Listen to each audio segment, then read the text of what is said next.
After working on this episode, I've found out that the quest I've set myself on is going to be rather difficult. 2 hours are not a lot of time to get to see all the game has to offer, although it should be enough time to reveal any potential the game has or any difficulties in keeping my attention. There are a few well-known duos that usually gets used in comparison to each other, like Apple and Microsoft, iPhone and Android, AMD and Intel. Then there is World of Warcraft and Everquest 2, which should have been a duo like the previously mentioned, considering both games are MMORPGs and both games got released in November of 2004. At the time the world didn't know if MMORPGs would be a big thing, but as we know now, MMOs became huge. And that's the start of an era. The era where World of Warcraft reigned supreme for a while. But we're not here to speak about WoW. We're here to speak about Everquest 2. And one would think that having as tough of a competitor as they did, the effort would be scaled up.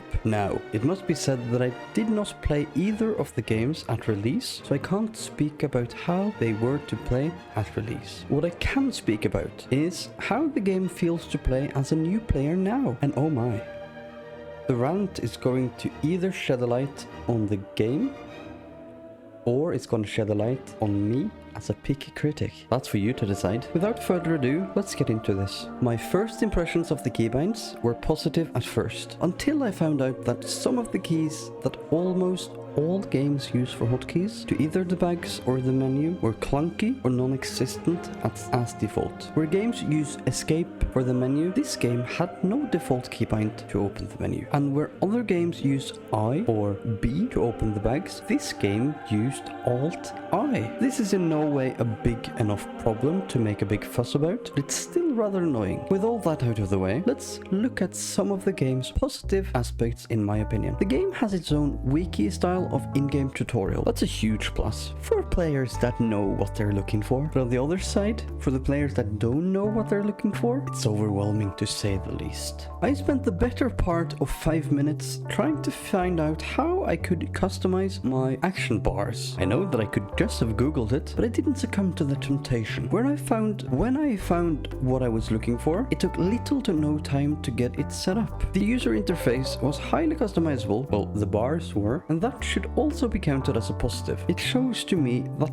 the devs were thinking of the players, which is something I really like seeing. The game also introduced new spells or upgraded spells to me when I got them, which I also am a big fan of. I also like when the devs try to make us pay attention without leaving it all to us. When we're speaking of spells, I could find upgrades to my spells out in the world, dropping from mobs in these huge chests that were really hard to not notice. I got a few spell upgrades from Apprentice to Adept this way. The upgrades made the spells a bit more impactful, but that was a nice way of doing the upgrades to my spells. Like all MMOs and RPGs, there are always fetch, kill and harvest quests. But usually there are some more spicy quests every now and then. Not in Everquest 2's starting experience, as far as I found. It was usually just the same over and over. So to sum it all up, the quests got boring a bit sooner than I was initially hoping for, and it didn't help that the combat was slow as well. Games can make up for boring quests if they have interesting combat and vice versa. For example, Black Desert has really fun and engaging combat, but not the best story. And Star Wars The Old Republic has a really boring combat, in my opinion, but an exceptional story. So in those cases, one weighs up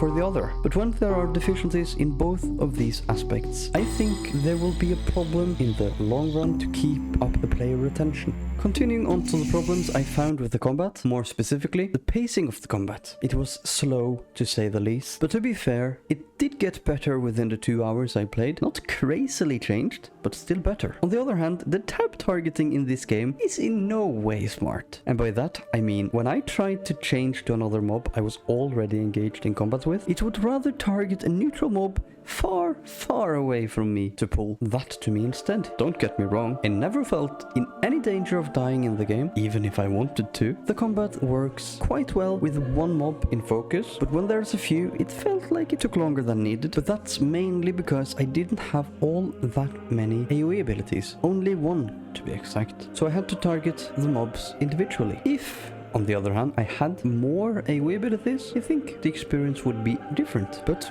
remember, that's my preference. And don't get me started on The Gathering. I won't say much, just this. It resembled most family dinners, in the way that it took unnecessarily long time to finish.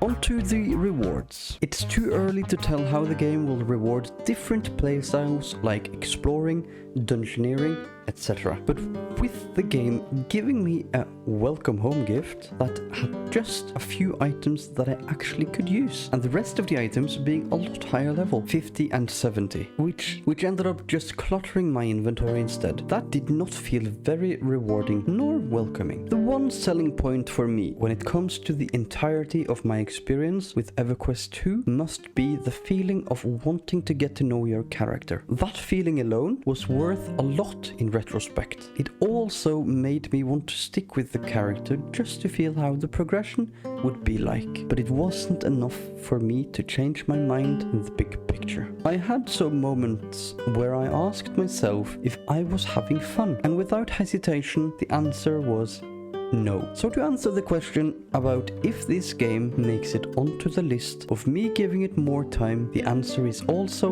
no. I would, on the other hand, urge you to try the game out if the aspects I've talked about doesn't bother you as much as they bother me. This might be a game that can entertain you for a little while. Let me know if you're thinking about trying Everquest 2 and if you find some aspects about the game that I didn't cover. Some positives, some negatives. The first proper episode in this series, and we're already starting off with being a harsh critic. Oh well, that doesn't bode well for the games to come in the future. If you enjoyed the episode, make sure to hit that subscribe button so that you can join me in this journey and get notified when new episodes are uploaded. Thanks a lot for watching, and I see you again in the next one.